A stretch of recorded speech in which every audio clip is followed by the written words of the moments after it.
Il arriva qu'un jour, ce fut l'anniversaire de César. Pour rien au monde, Jacques n'aurait raté pareille aubaine, festoyer avec son vieil ami. Aussi l'avait-il informé de sa venue pour cette occasion, le prévenant qu'il comptait bien le soir même lui offrir un bon repas à l'auberge de Sauveterre, le village voisin. Jacques arriva le jour dit en fin de matinée.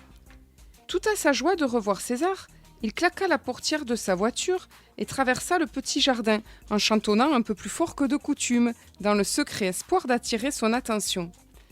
Mais rien ne semblait bouger dans la maison. Il frappa d'abord doucement, puis de manière plus insistante, jusqu'à appeler carrément le vieil homme, quitte à le tirer d'un somme. Mais rien ni personne à l'horizon ne se manifesta. Ça alors, pensa Jacques un peu dépité, mais où peut-il bien être ? Je me suis pourtant pas trompé de jour, pourvu qu'il ne lui soit rien arrivé. Il remonta dans sa voiture, résolu à aller demander aux voisins si rien de grave n'était survenu.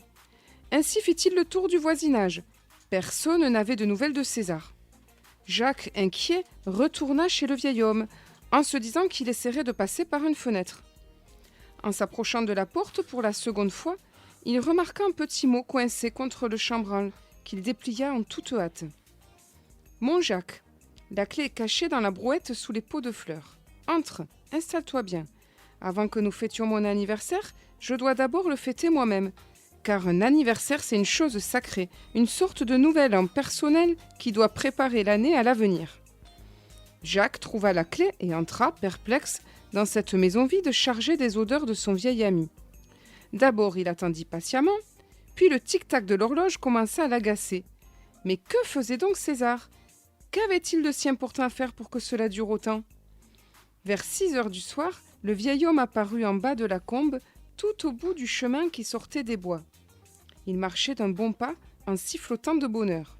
« Où étais-tu, César » s'écria Jacques. « Je me suis fait un sang d'encre en te trouvant pas à la maison. J'ai même ameuté tout le village. Ah, tu m'as fait peur !»« Mais mon vieux, n'as-tu pas vu mon petit mot ? César devait vivre son anniversaire avant de le fêter avec toi. » Jacques ne comprenait rien à ce que lui racontait son vieil ami. Aussi fronça-t-il les sourcils, ce qui ne manqua pas d'alerter César. « Allons, mon Jacques, fêter un anniversaire, c'est pas seulement fêter un chiffre. Baliverne tout ça, enfantillage. Mais César, tout le monde fait ça. Alors César n'est pas tout le monde, car pour lui, un anniversaire, c'est un nouvel an qui commence. Et chacun pour son anniversaire devrait partir seul, quelque part, juste pour faire le point de l'année écoulée, juste pour apercevoir celle qui vient. Voilà un vrai anniversaire, remettre un capitaine aux commandes du bateau de nos existences, au lieu de laisser nos vies dériver au gré des événements. Comprends-tu ? Eh bien voilà, pour moi c'est fait, maintenant, j'ai quelque chose à fêter.